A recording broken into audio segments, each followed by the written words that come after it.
Good evening, everyone. Welcome to the regular meeting of the East Windsor Regional School District Board of Education. Written advance notice of this meeting was provided at least 48 hours ago. Such notice provided the time, date, and location of this meeting and included the agenda to the extent it was known at the time. Notice of this meeting has been given in accordance with law. Minutes of this meeting are being kept by the board secretary and will be made available promptly to any member of the public requesting them from the board secretary at 25A Leshen Lane, Hightstown, New Jersey. Minutes will be provided at cost and accordance with board policy. Are there any board members present who believe this meeting to be in violation of the Open Public Meeting Act? There being none, we may proceed. In compliance with the fire code of the state of New Jersey, I call your attention to the emergency exits for this room, which are located in the front, off to the right here, and then off to the left over there. Please stand for the Pledge of Allegiance. I pledge allegiance to the flag of the United States of America and to the republic for which it stands, one nation, under God, indivisible, with liberty and justice for all. Thank you. Item C.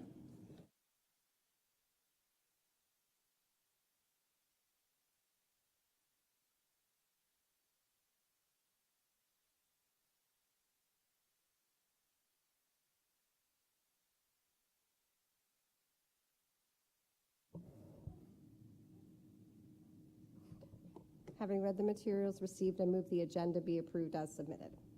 Second. Please poll the board. Ms. Drake? Yes.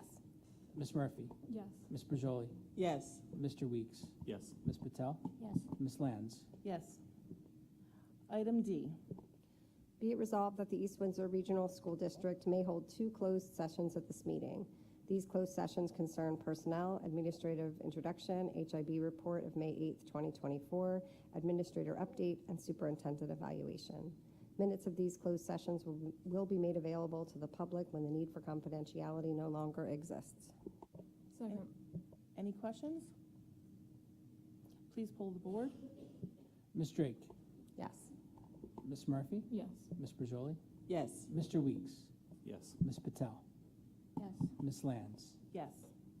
We will now move on to the student representative report. Thank you. We'd like to start by saying that we have finally reached the time of year where we are able to share our college decisions with you all. It has been a long and stressful process, but the class of 2024 is ready to share their future plans with everyone.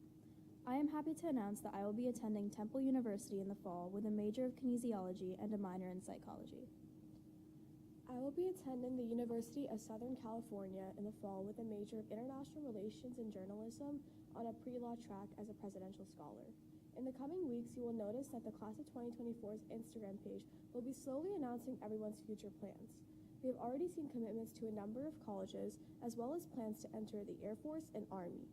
You can continue to follow that account as more students are posted each day. We wanted to take a moment to highlight our varsity baseball team, who have had their best season in years. Their record was even applauded in an article by the Trentonian, which covers high school sports in the area. They are currently one of the best in the CVC, and we wish them nothing but success as they finish out the season.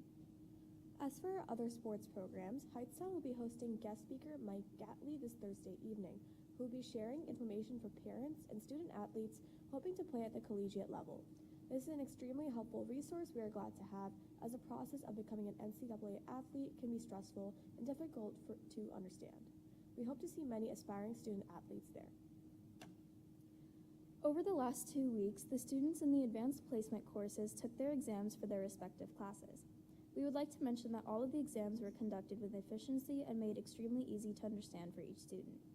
Starting Friday, sophomores and juniors have been completing NJ-SLA testing to determine their proficiency in science with NJ curriculum standards. Testing has been running smoothly, and we hope to see it continue into the next 2 days as well. Last Wednesday, the senior class took a trip to the Hudson River to celebrate the annual senior cruise, where students had a lovely dinner and dance floor while overlooking the city skyline. Our seniors had a lot of fun, and we're excited to continue this tradition from the past years. We were unsure if the weather would cooperate, as it was a bit rainy earlier in the day, but thankfully we were able to enjoy ourselves on the outer and inner decks. To give students something to look forward to as they are in the midst of testing season, we have begun planning for Ramboozle, which is Student Council's biggest end-of-year event that will take place June 6th. It will be a little different this year, with less of a structure and more activities for students to participate in. There will be food trucks as always, inflatables, the annual soccer tournament, and much more. Classes will run on a half-day schedule, with students being dismissed to the turf at noon. They will then be able to partake in the various activities we have set up until the regular dismissal time of 2:10, at which point students will be able to head home on the bus. Those that wish to remain until 3 p.m. may do so, but the event will conclude at that time. Our Class Cup winner will also be receiving their prize that afternoon with a special section of the event reserved solely for their grade. On June 7th, we will be having our senior prom at Battleground Country Club after a promenade at the high school. Students purchased their tickets last week and are looking forward eagerly to participating in their last prom. Following senior prom, the HHS Parents Association and After Prom Committee will be hosting after prom at the high school, where students will have the chance to participate in many fun-filled activities and games. We would like to extend a huge thank you to the After Prom Committee and Parents Association for their help in the process. The HHS stage will be quite active in the upcoming weeks as students take the stage for multiple performances. Our drama club will be hosting their one acts on May 31st at 7 p.m., featuring 3 student-written and produced plays. Tickets will be on sale soon for $5, so be sure to keep an eye out for them. Additionally, our school's South Asian Club, or SOP, will be hosting their annual performance celebrating South Asian culture on June 8th at 6:30 and June 9th at 1:30 p.m. Tickets will be available for $6 and will be on sale soon. Be sure to come to these amazing events. As the end of the year rapidly approaches, we have initiated the process of selecting our class and student council officers for the next school year. Student council applications were due today, with interviews being held this Thursday, the 23rd. The interviews will be conducted by our student council advisors, Ms. McDougall and Ms. Blanford, as well as the current student body president. We hope to introduce you all to next year's board representatives at the next meeting. Class council applications are due Friday, and applicants will begin campaigning the following week. The elections will be held during an activity period on June 11th, and we will know those results by the end of that week. We are very excited to see who will be representing our student body in the upcoming year, and know that they will do a great job. That concludes our report for tonight. Thank you very much. Thank you so much for that great information, and congratulations on the university, a wonderful, amazing university. So I wish you the best of luck, but we'll see you next month. Are there any questions? No? Okay, so next we will have a PSYOP training update presentation. That's regarding our district focus goal number 3. All right, so I'll just quickly set the stage. Good evening, everyone. This is an update regarding our 3rd focus goal. It is surrounding some structured professional development opportunities that we wanted to make sure that we kind of embedded intentionally to ensure that our teachers had the necessary support to meet the needs of our multilingual learners. A lot of tonight's overview will be focused on the PSYOP approach, which is a research-based approach. The 2 individuals I'm going to introduce right now will kind of get into that in more depth. So I have Ms. Monica Feliciano, our 612 bilingual world language ESL supervisor, along with Ms. Sandy Small, our assistant superintendent for curriculum. And with that, I'll turn it over to them. Thanks, Mark. So as Mark said, we're going to just give you an overview of what we've done thus far with some training and what we will be doing in the near future. So first thing is people say, well, what is PSYOP? So PSYOP is just shortened for Sheltered Instruction Observational Protocol. And really what that is a research-based instructional model that has been proven effective in the United States. So that is how so every time we talk, we're going to say PSYOP instead of having to go through that whole series. So we started last summer in August with training 8 building administrators and 12 supervisors. And we brought Savas, who is pretty much one of the big companies that deals with the PSYOP training. And they came in, they trained the administrators. It was a 1-day training, which was really a truncated training for what we were able to do for teachers. But during this training, the administrators were able to get a little bit of an in-depth study as to what we were going to be training our teachers on, because we want to make sure our administrators know what it is they're going to be looking at in order to be able to help support and coach our teachers. So we thought it important to be able to bring this to our administrators before we went to our teachers. So right after we trained our administrators, we had three-day workshops for our teachers. And the way these workshops are broken down is our middle school and high school had the bulk of our teachers that we needed to train. So they had three-day training in October and another three-day training in November for two different groups. And this consisted of ESL teachers along with the sheltered teachers. So our sheltered classes in our 612 are math, science, and social studies. For the most part, it is a gen ed teacher in there with an ESL teacher as support. This year, because of our numbers, we did have some gen ed teachers who were riding solo with this training that happened. And then in December, we trained our K-5 staff, and our K-5 staff that was trained were our bilingual teachers, our ESL teachers, some special ed teachers, and our two interventionists in the elementary. So for a total of 84 teachers were trained.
has to be active verbs so that therefore it's measurable.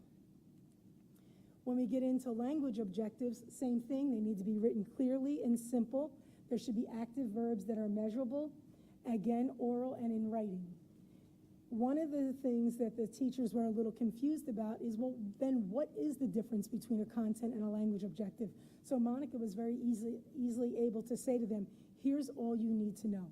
A content objective is the what, the language objective is the how.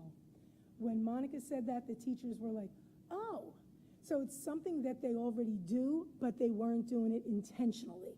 And that was what the whole gist behind this was, is to make sure that when we plan our content and language objective, it was intentional, because then we would have our best chance of succeeding and having our students succeed. So this leads to building background. New Jersey changed the terminology of how we identify our multilingual learners. Instead of calling them ESL students or students with limited English proficiency, we're now calling them multilingual learners because they're coming with an asset instead of a deficit.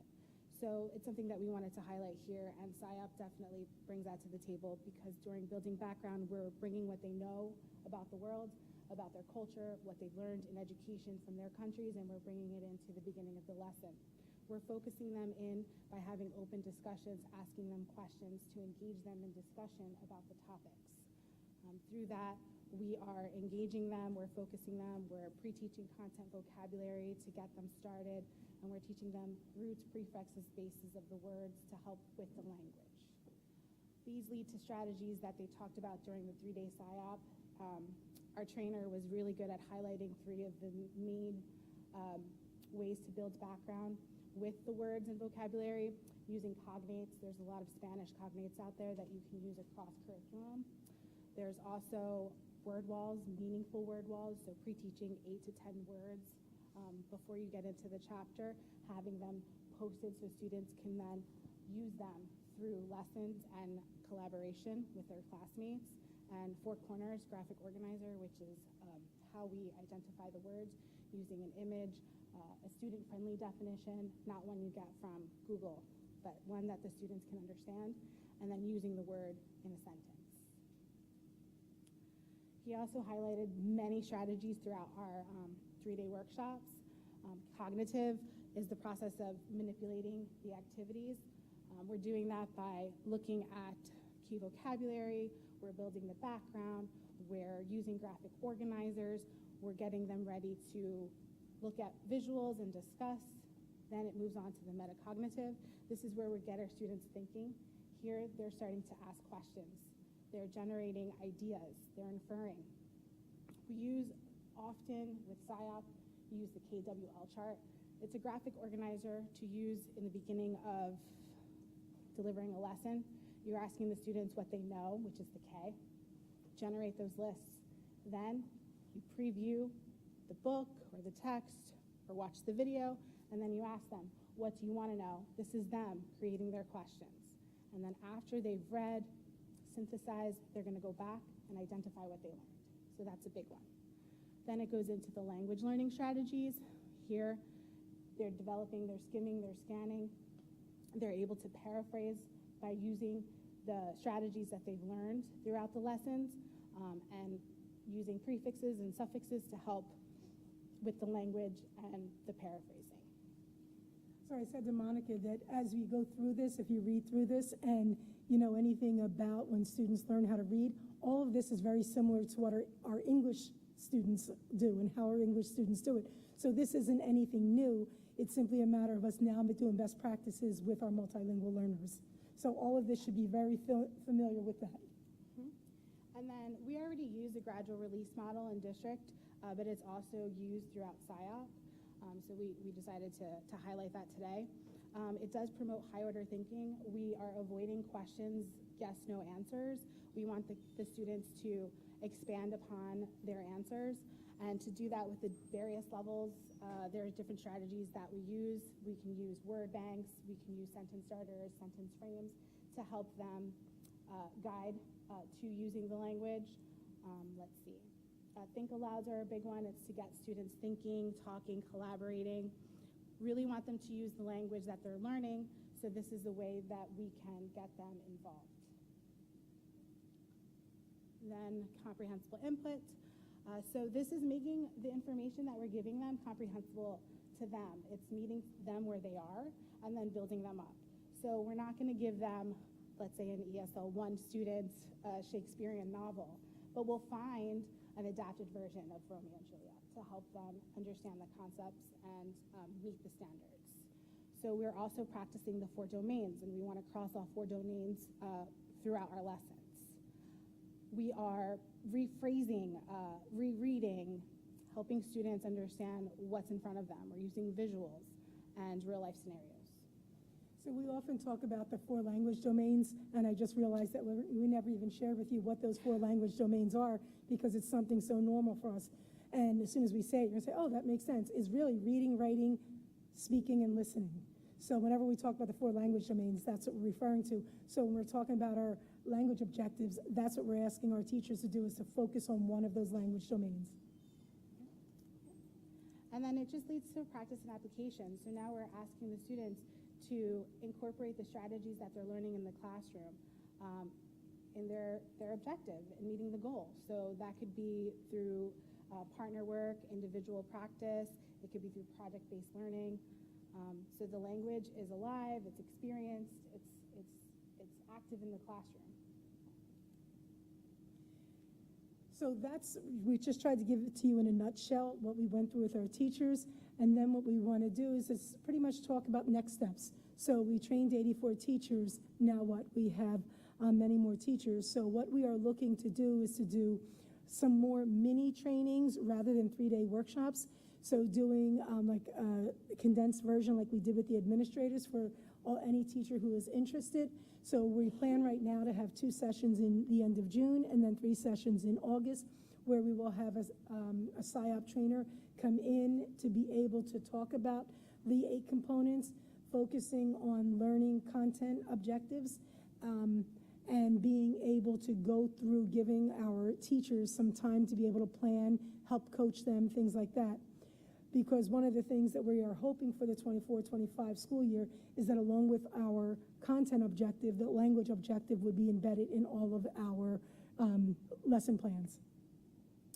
Then we were looking at what else can we do this summer for our teachers who have been trained to be able to help expand their learning and to help support them in some of the areas that they may still be struggling with, or things that they've tried this year that they want to be able to help one another with.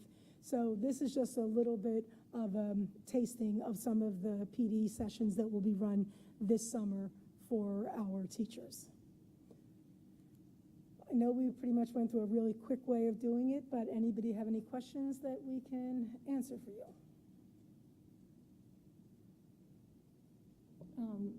Thank you. First, for going back to the very first slide, it said that the PSYOP model was proven effective in the U.S. I'm just wondering if we can get more information about PSYOP, like how old it is, how many districts use it in the nation. So, Colleen, great question. So I can get all of that information for you. We tried to condense it, but I can absolutely get all that. This is like a proven thing. It's been going on for years. We're a little late to the game, but we realized we had to do something to be able to help our things, but absolutely I can get that for you. Thank you. And the other question, I'm wondering if this model is replacing any model that we had previously used, or is it more of a brand new, not replacing anything? So throughout the last 15, 20 years, we've done some training in fabric, but we've never had a model that we can say to teachers, here's how it's all laid out. It's like, we talk about sometimes we do PDs that are drive-by PDs. Hey, here's good, now let's go to the next one. Here's another one, let's go. So what we're trying to do is something that systematically can be building on, that we work through with teacher by teacher to be able to help build their knowledge, so that as a district, we're focused in the same direction instead of all of these little things here and there. So it's not new, it's not replacing, it's trying to be focused so that we can all be talking the same language. So regardless if a child has you in 3rd grade and then me in 7th grade, they're hearing that same message and they're having the same training. That's what we're trying to do here. Thank you.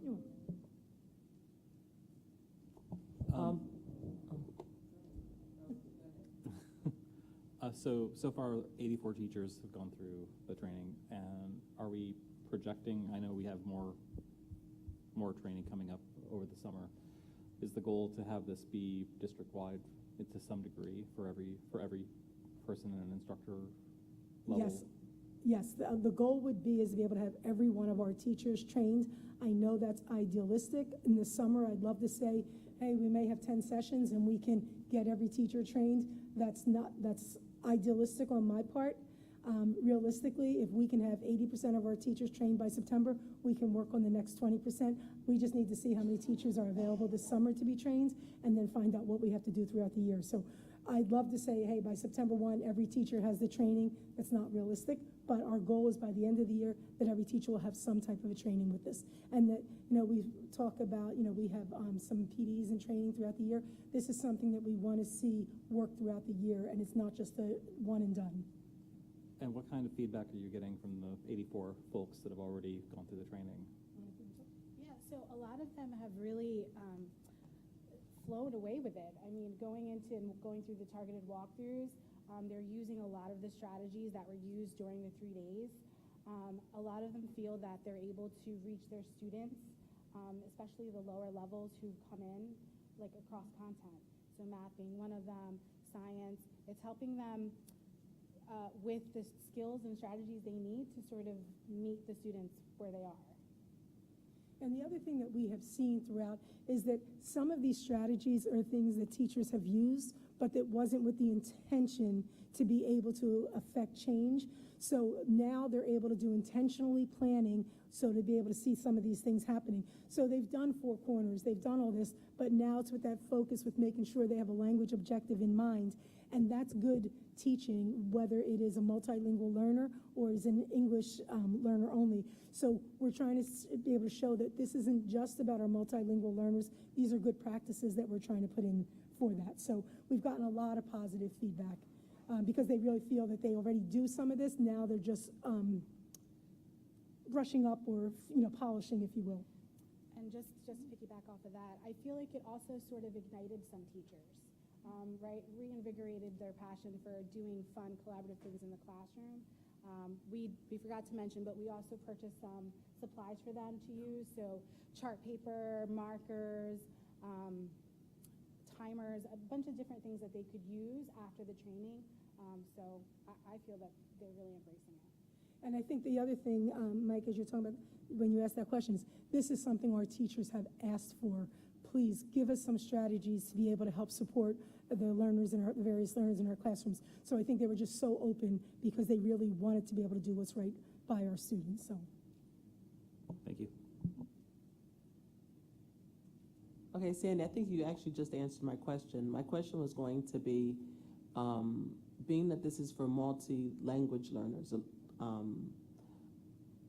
does that mean that the classroom does that mean that the teacher is not just teaching to those students, but to all so it's like the classroom has a mix of the English only and then the multi, and then the teacher is teaching all of them, but using those skills to better teach the multilingual learners? So, Jean, good question. So really what it is, most of these strategies are good for all students. So I'll give you an example. One of the things that they talk about is speaking and listening. So whether Monica was a multilingual learner and I was a monolinguistic learner, if you're the teacher and you're asking us to write a sentence about the Civil War to share with our partner, my role would be is to sit here and listen to Monica and provide feedback to her, and then Monica stand there and listen to what I said to provide feedback.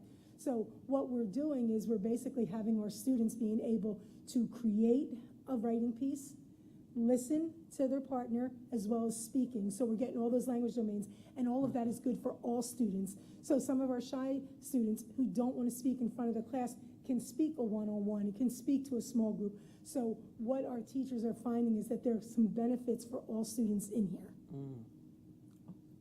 All right, thank you so much.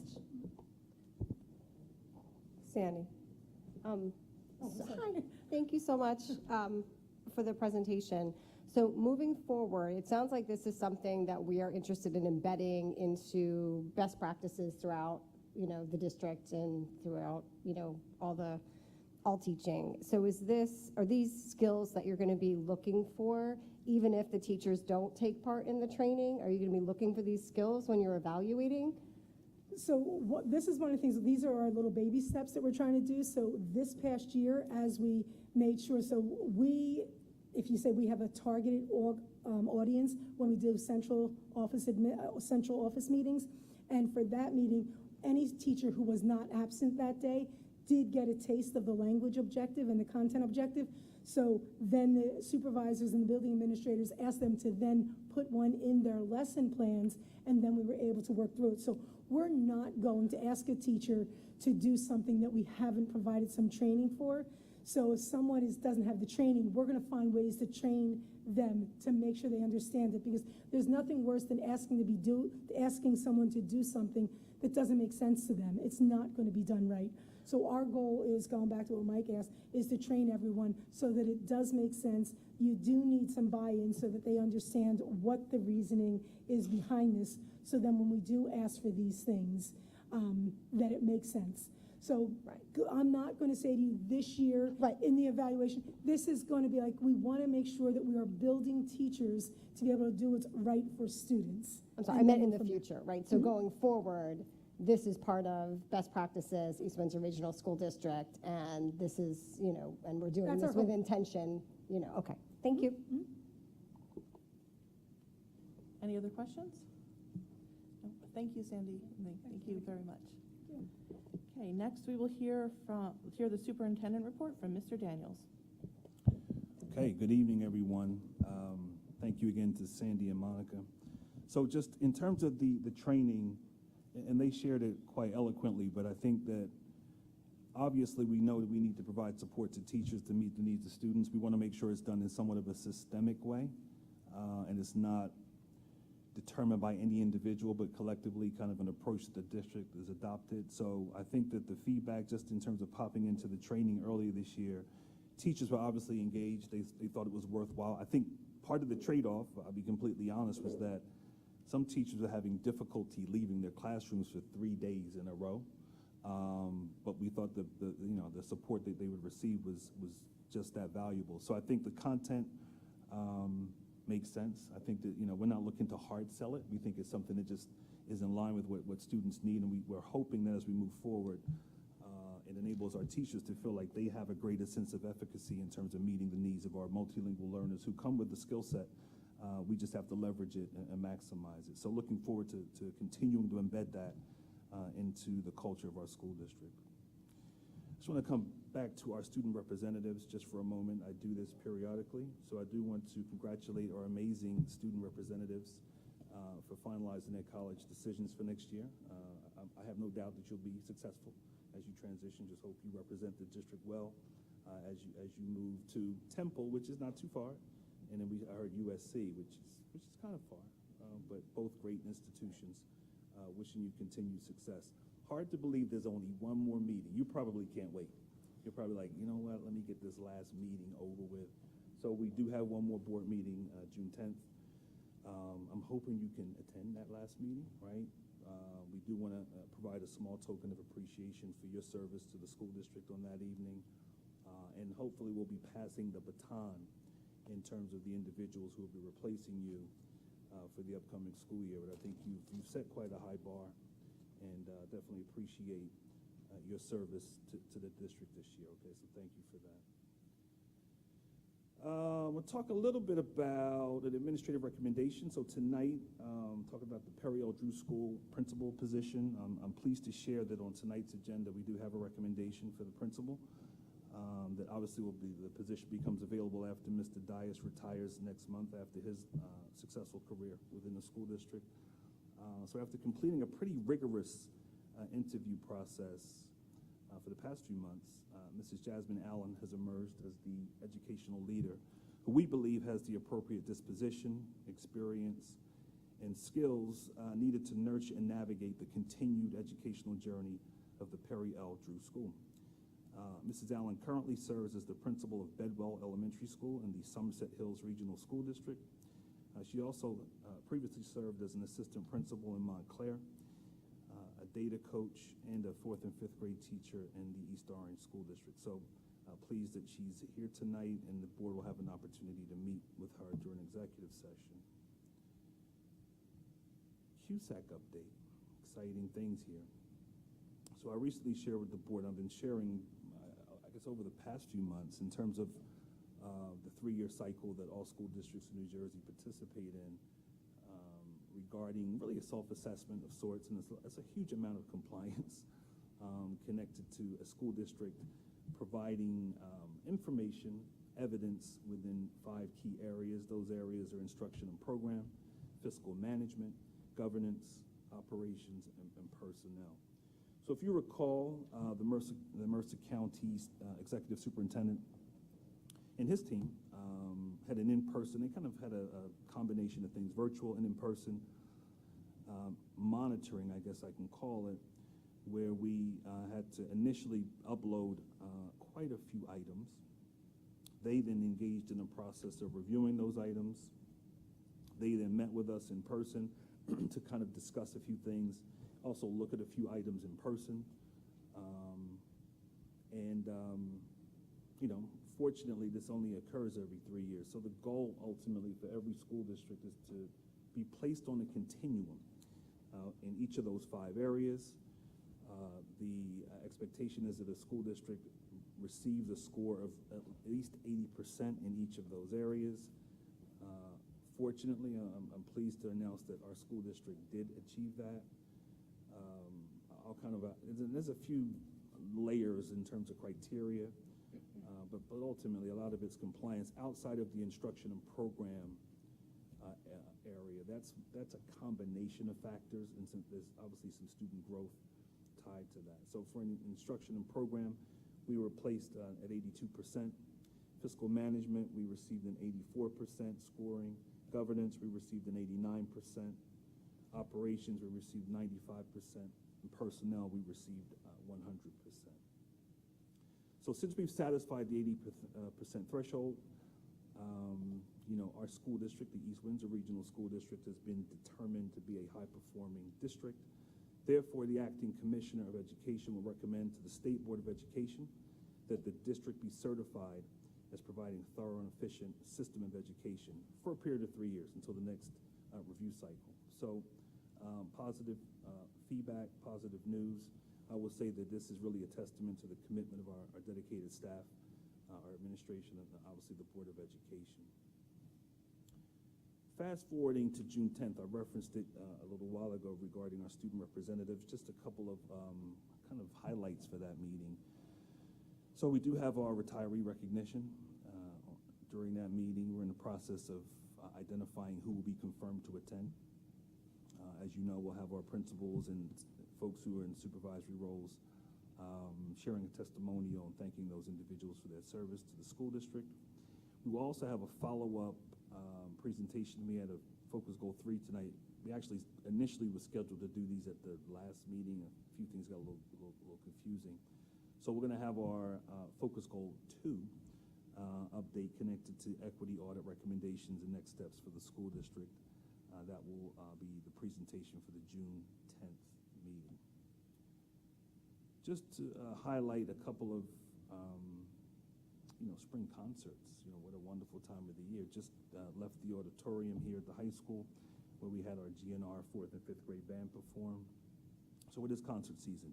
If I rewind the clock, at the beginning of the month, I had the opportunity to attend the Melvin H. Krebs Middle School. I believe that was the 6th grade band and orchestra concert, packed house, excellent performances. Definitely want to commend our music teachers, obviously, at each of our schools, and our amazing students. I've talked about the level of participation that we've continued to have within the school district, and it's I think it's something that clearly that the arts component within our district is something that I'm proud of.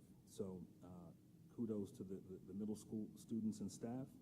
Last week I had the opportunity to attend here at the high school the Perio Drew School's concert. I believe I saw the 5th grade band and chorus that night. Excellent performances, great level of participation in terms of students, quality of performance, and obviously it's great to see such a huge crowd hence why we were in the high school auditorium for elementary school concerts, right? I think that's a testament to the growth of our program. Tonight, as I said, I just had a brief opportunity to jump into GNR's concert, our fourth and fifth grade. Tomorrow night, they have fourth and fifth grade chorus here at the high school in the auditorium, GNR. And then later this week, we have our high school band. I believe that's on Wednesday. And then on Thursday, we have an art show and choir combination concert here for the high school as well. So I would definitely encourage those watching, listening here to try to avail yourselves to at least see a portion of the performances. But definitely want to thank all of our music educators across the school district. I mentioned, I believe, at the last meeting that we did get the Best Music Community Award again. And I think it's, like I said, it speaks volumes in terms of the level of enthusiasm, motivation, commitment, talent, and a large part of that I owe to our music educators under the leadership of Ms. Libby Gopal, our supervisor of visual performing arts. I'm going to close tonight. This is kind of old news now, so I kind of lost my thunder on this, but I wanted to share, when we were scheduled to meet last week, it was on the heels of Teacher Appreciation Week. And many of you who were tagged to social media probably saw this already, so it's kind of like old, but like me. But what I'm going to share it tonight just because I think it captures, I'm going to talk about briefly one teacher, one student, but I do think it highlights and illustrates the impact that all of our educators have within the school district, whether they're teaching pre-K through 12th grade. So, I came across a short video. I'm not going to play it tonight, but it was a high school alumnus, Natalie Ortega.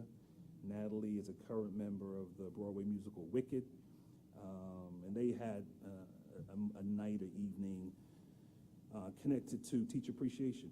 And, I guess members of the cast were able to invite, an educator, someone who had impact in their lives. So she invited a current high school teacher, Mr. Bill Camps, who, for those of you that know him, obviously he's a social studies teacher, but he also is heavily involved in our theater program. She had indicated that I think he hadn't taught her, he wasn't connected to her as a teacher for about 12 years. So this is, she's been out of school for several years.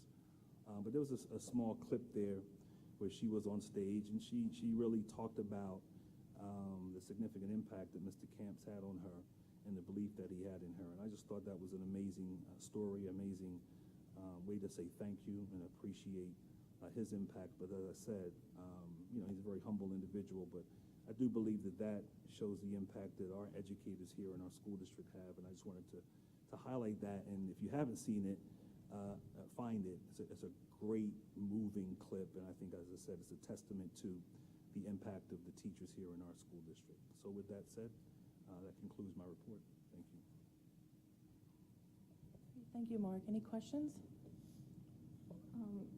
One comment, I guess first, seeing the Natalie clip was great. I also want to mention at the very end, the captions didn't get it correct, but she did shout out another teacher from Heightstown, Mrs. Catherine Answini.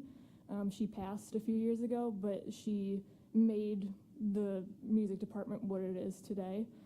So just to give her a shout out too.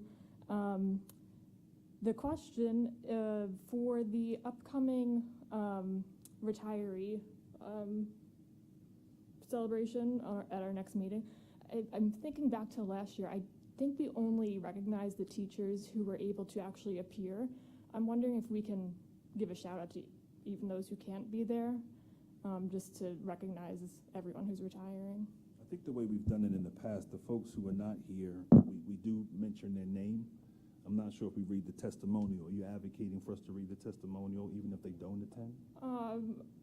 I see Tina shaking her head. Yes, I wasn't gonna say. I mean, I don't have a. I was just hoping for a shout out because I don't remember it being even a shout out last year. But I'm not. Maybe I'm misremembering. But I mean, I can go to the tape, Jesse. I'm gonna roll that tape. All right. I think typically we do acknowledge the folks who are not in attendance. But I think, you know what, because there's so much happening, it may get overshadowed. So we'll make sure it's highlighted appropriately. All right. Any other questions? No? Okay, so first opportunity for public comment. Any members from the public? Thank you.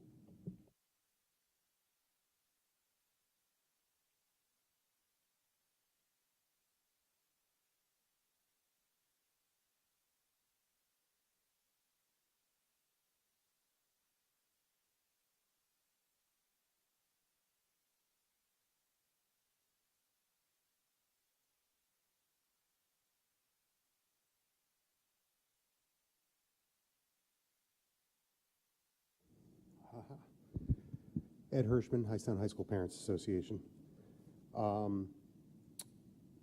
June 7th, big day at the high school, senior prom, after prom party.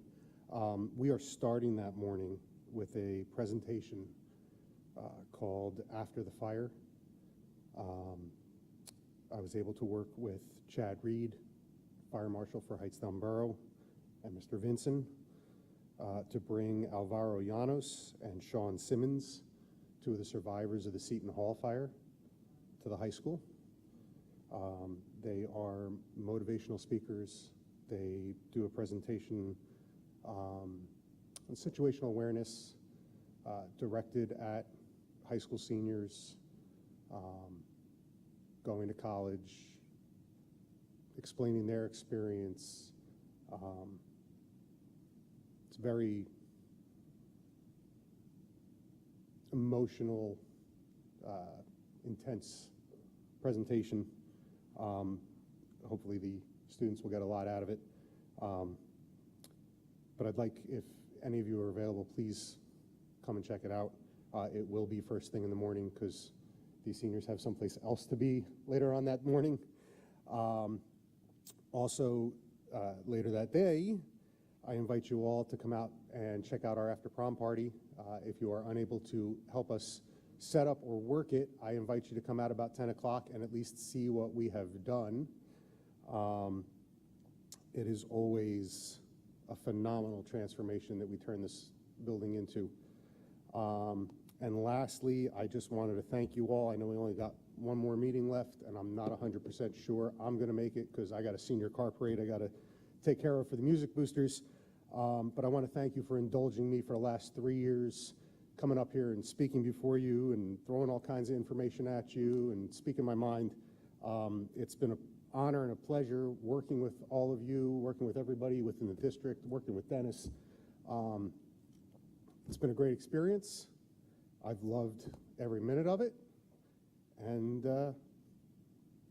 hopefully made a positive impact on the students, the staff, and the district. Thank you.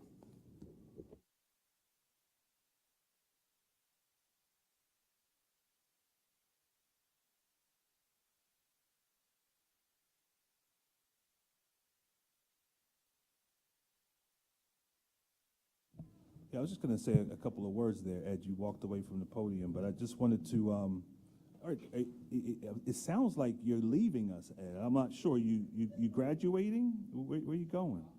You're graduating, okay. So I just want to say on behalf of the board, I think, you know, Ed, you've been, since I've been here for 5 years, you've been here probably more than me. So you're a staple in the district and the high school. You know, when I'm stopping by events at different hours of the evening, I tend to bump into you.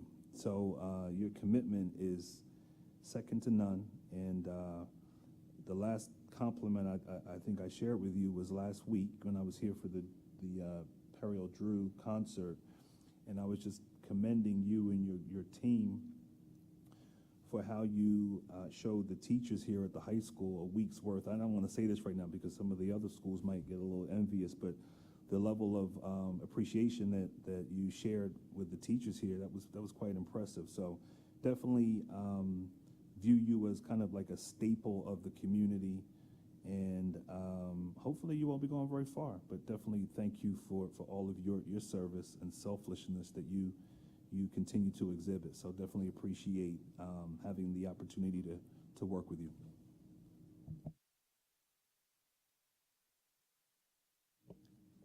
I second that, Ed. Thank you very much for everything. I'm sorry that I haven't personally worked with you one-on-one to my crazy health issues that prevented me from volunteering yet. I will, not yet. But thank you for everything, and I wish you the best of luck. Does anyone else have any, you got me, like all, we're gonna miss you. I'm a little kerfuffle there. Okay, any other And- public comments? Well, I also wanted to second that. I'm gonna miss you. We've seen you at every event. When I've been at every musical and every event, it's been a pleasure. And I wish we could like stand up and clap for him, but I know that's probably not allowed. But thank you for everything. Okay. So, one last chance for any other public comments? Okay, there being none, we are going to move into executive session now. We do have a number of items to discuss, so we'll probably be back in about 45 minutes. And then maybe a little bit less, but we'll see you in a little bit. Thank you.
Okay, we are back in session.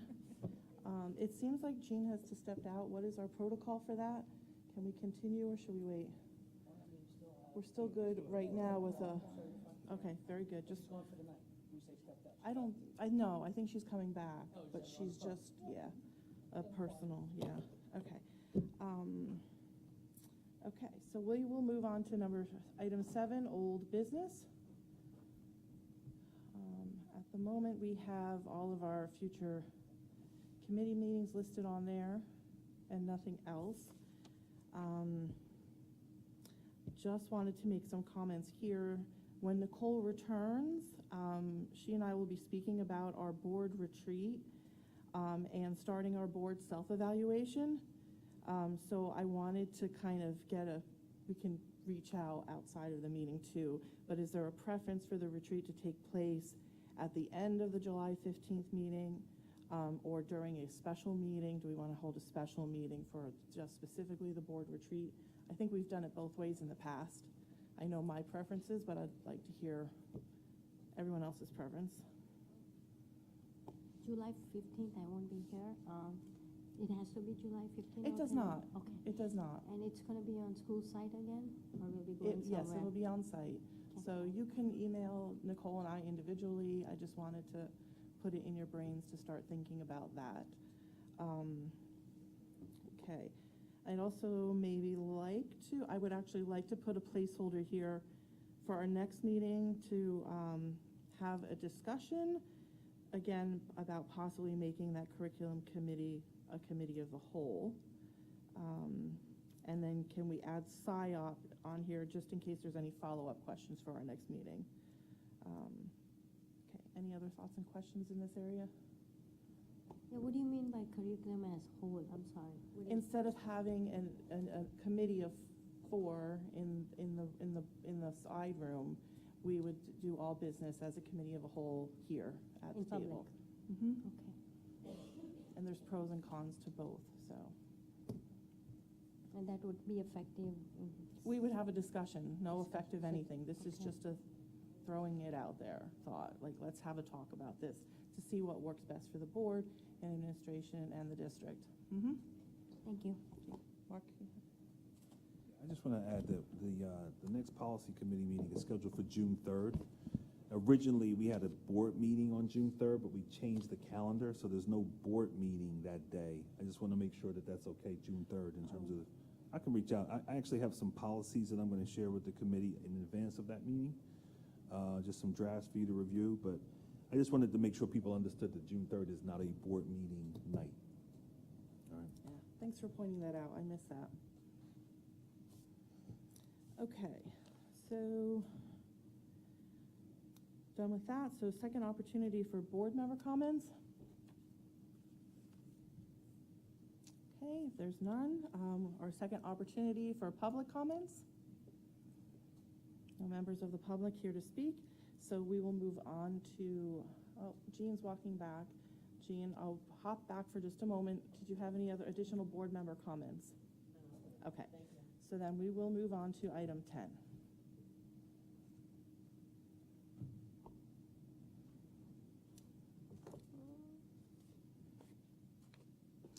Item 10, motion to approve routine items by exception. Having read the materials received, I move that the board approve the routine agenda items as submitted. A, staffing 5/20/24. B, HIB report from April 29th, 2024. C, approve amendment 2 of FY 2023-24 ESSA, ESEA, Title I and Title III. D, approve travel and related expenses, virtual and in person. E, approve new field trip site for upcoming trip. F, approve Hightstown High School overnight trip to Atlanta, Georgia, May 2024. G, technology recycling batch number 47, RUM Enterprises. H, extended school year program. I, out of district placement. J, professional services for students. K, tax levy payment schedule for 2024-25. Vehicle maintenance proposal 2024-25. Transportation agreement with UCE SC, MCSSSD, ESC&J, and MOESC. N, tuition rates for non-resident students. O, tuition agreement for Roosevelt Borough 2024-2025. P, all student bus evacuation drills. Q, resolution authorizing the use of state contract and cooperative purchasing programs for FY 2024-25. R, approval of proprietary providers. S, approval of professional services for 2024-25 school year. T, co-op purchases. Oops. I'm moving it. U, transportation. V, board minutes for April 29th, 2024. W, report of the board secretary and financial report, March 2024. X, expense and transfer reports of school monies report for March 2024. Y, bill list of May 13th, 2024. Any Second. questions? Oops, sorry. Sorry, that's my bad. Second. Any questions? Okay, I had a couple. Under O, this is with the tuition agreement with Roosevelt. Under that resolution number 3, there was a reference to an under overpayment and a $250 amount. Can we clarify what that means?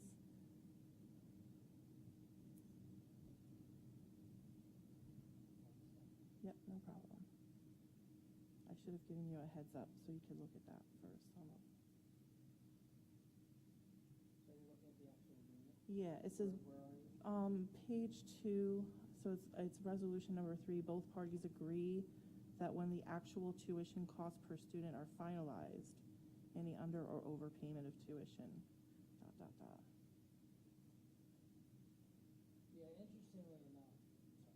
Interestingly enough, the board, over the past, I would say, 4 years, has not gone back and charged Roosevelt. I've done a calculation to kind of true up, if you will. So basically what we do is we have an estimated tuition cost, and then at the end we get a certified tuition rate. And then at the end we should settle up, either way. Either we owe them or they owe us. About 4 years ago, the board made a decision not to enforce that part, considering, that Roosevelt is just about out of business. So over that period of time, we have not raised our tuition rates, and we have not gone back to do that calculation. Okay, so pretty much status quo then. Thank you. Thank you. Okay, and then X, I just had a question, and sometimes I don't always look at all the details on these, but the facilities acquisition and construction services for the transfer report, there's no reason for the transfer? Do we know what the reason for the transfer is?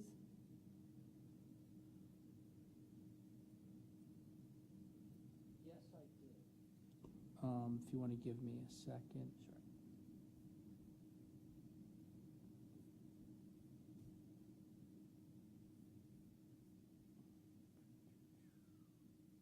Yeah, there was a transfer we had. It went out of facilities. A couple of our projects came in under budget. And then we had to transfer, 1 second.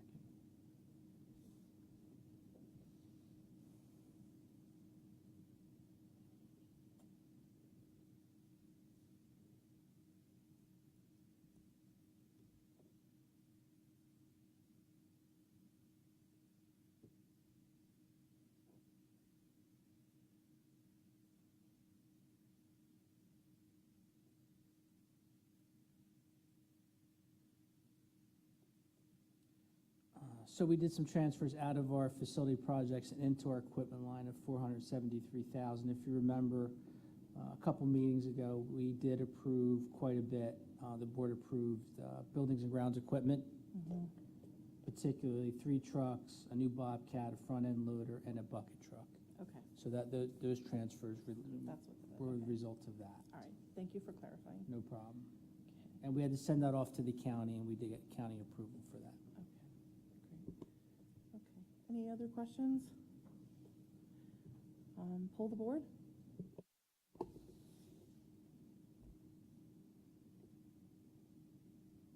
Ms. Drake? Yes. Ms. Murphy? Yes, abstain from A, just line 22.